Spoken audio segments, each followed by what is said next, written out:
For the next few videos, I'll be partnering with the Haunted History Trail of New York State, which is a list of over 80 haunted locations and experiences all throughout New York, accessible year-round, not just during October.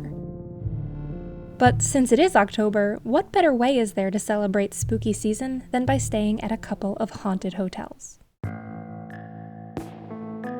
This is the 1867 Parkview Inn in Owego, New York. And, as its name suggests, the Parkview Inn has been around for over 150 years, operating throughout that time as a hotel, restaurant, or both. Tales of hauntings here range from encounters with a 2-year-old girl named Marguerite who died in a fire in 1909, to a dinner bell that goes off by itself, to objects inexplicably moved and thrown.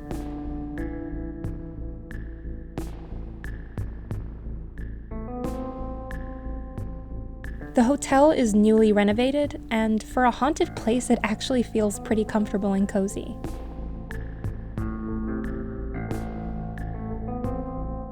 My room was on the 3rd floor, and it had a cozy kitchen and a nice river view. Seems like a nice place to stay for an extended period of time, but I'm only here one night. Welcome to my haunted hotel confessional. I don't actually know what to make of haunted hotels, what to expect. When I was 13 years old, I saw what I believed to be a ghost. Sort of a long story, but the gist of it is that I was lying in bed, feeling really uneasy, unable to sleep. I heard a sound at the other end of the room. I looked over and I saw someone walking across the room, to the point where I literally said, "Mom?" They didn't answer, and they continued walking through the door. Because of that, I have felt ever since that I saw a ghost, and thus I believe in ghosts. But at the same time, I feel rather dubious about a lot of the proof that ghosts exist. You know, a lot of the stuff you'll see online of like, oh, ghost caught on camera.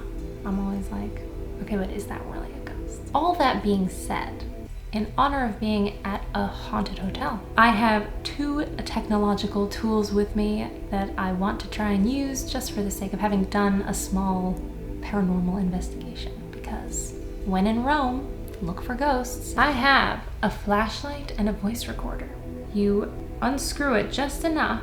The idea being that if there is an entity in the room, it will take the smallest amount of effort or energy to interact with the flashlight. The voice recorder is for EVPs, or electronic voice phenomena. I hit record, I ask questions to the room, and later I play it back and see if any voices were caught.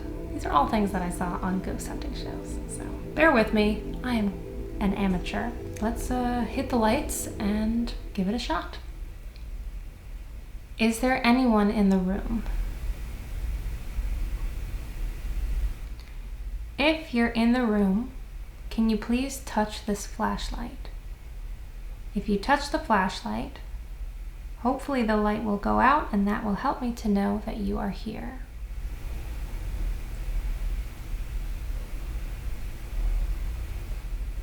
Is there anybody?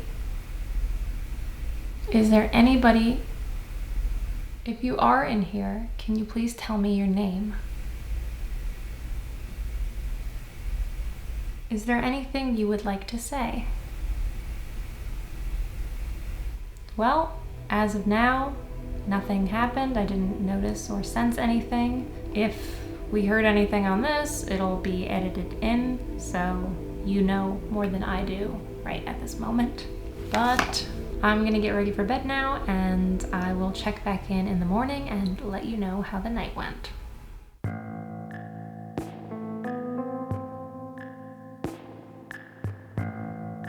While I did hear 1 or 2 strange clanking sounds at one point, I'd say it was a pretty uneventful night. I did accidentally create my own ghost, though, by draping a towel over the bedpost. I got some coffee, spent the day exploring the area, and then it was time to go to our next haunted hotel. This is the Fainting Goat Island Inn in Nichols, New York. It has a pretty unusual name until you realize that it overlooks an island, and it has actual fainting goats on the property. The inn is a former railroad hotel from the 1800s, where many a weary traveler rested their head. Tons of people have filtered in and out over the years, and some of them may not have ever left. Because the Fainting Goat Island Inn has another claim to fame. It was voted one of the top best haunted hotels in America, and I am going to be spending the night here tonight.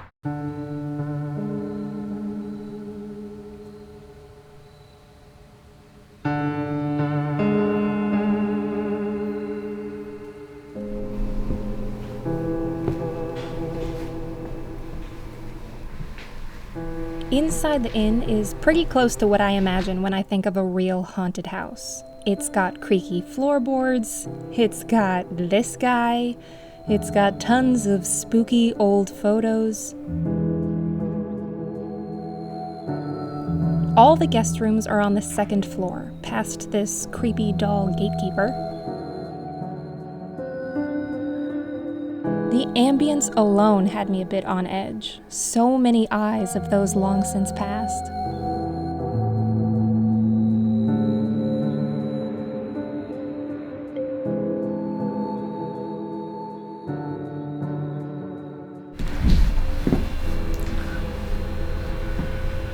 Knowing that this place is haunted, every little sound I hear, I'm like, oh my god, what was that? Pretty much every single room in the inn has given rise to strange experiences, and the reports are pretty exhaustive. Chairs moving, the sounds of a staircase that no longer exists, things falling in an empty hallway.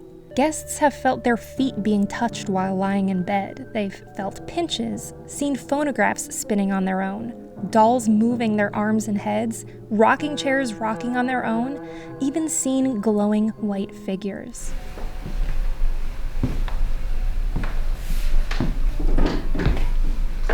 Are you serious?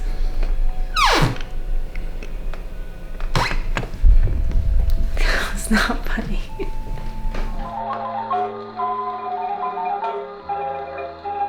I stayed in the Angora room. It had its own old-timey phonograph. You know, the kind that trails off terrifyingly.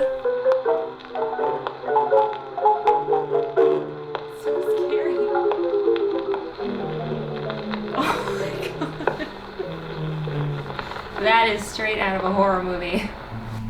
These notebooks are filled with messages from previous guests, and in reading through some of them, a lot of them mention strange occurrences that happened while staying here. I've read one where someone heard the faint whispering of women talking to each other. Someone else saw orbs and heard footsteps in the night, and also felt the covers being pulled off them in the middle of the night. So I have no idea what I have in store for me here.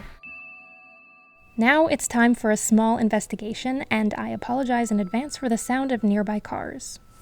So, I'm going to ask some questions, and we're going to see if we make contact with anything. Is there anyone in the room? Is there anybody here? If there is somebody here, can you please give me a sign? Can you touch this flashlight? If you touch the flash...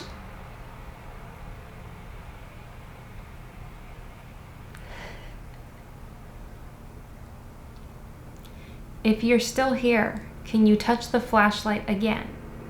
Hopefully that will turn the flashlight back on and let me know that you're here. Wait, that's scary. What is your name? If you can speak your name, I can hopefully capture it on my voice recorder and hear it. Do you believe in ghosts? Do you believe in ghosts? Let me know in the comments below.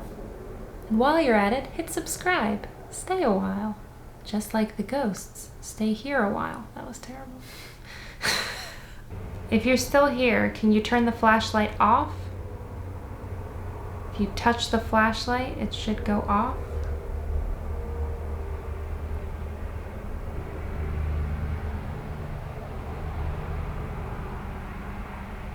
If you're still here, can you touch the flashlight again?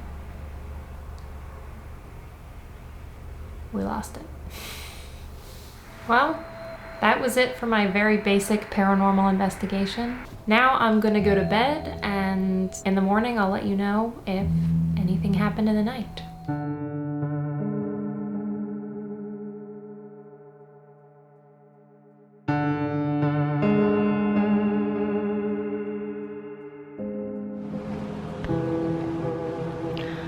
It's like almost 3:30 a.m. and I'm recording this just so I don't forget that I just had a really scary dream set in this room and I thought it was real.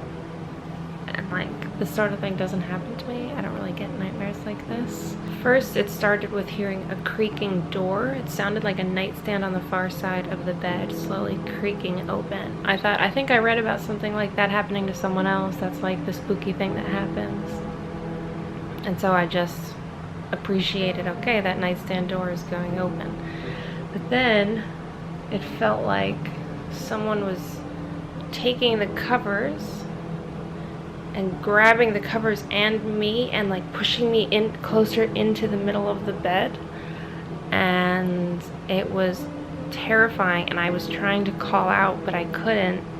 And have you ever had one of those dreams where you're trying to like scream or do anything to get the dream to change, but it won't? So finally I forced a yell out, and that's when I woke up, and there is no nightstand on the far side of the bed, and I'm fine. It really felt real. It was set in this exact room, except I know it wasn't real because there is no nightstand. There's nothing that would have made that creaking sound over there. It was definitely a door. So, yeah, that was scary and weird, and that sort of thing doesn't happen to me, especially set in the very room that I'm in. I don't get sleep paralysis or anything like that. Okay, good night. Full disclosure, I was so on edge that I had to sleep with the lights on for the rest of the night. Well, last night was definitely unsettling.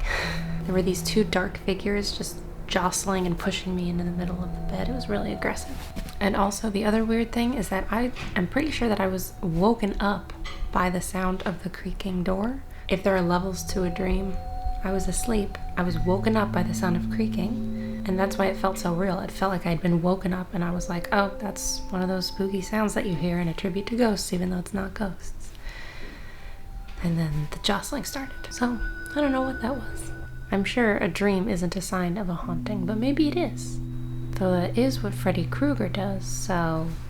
Oh my god, that's scary. I mean, I haven't experienced anything like that before. What do you guys think? Because in the dream, I actually felt myself getting pushed. Like it was actually like tactile.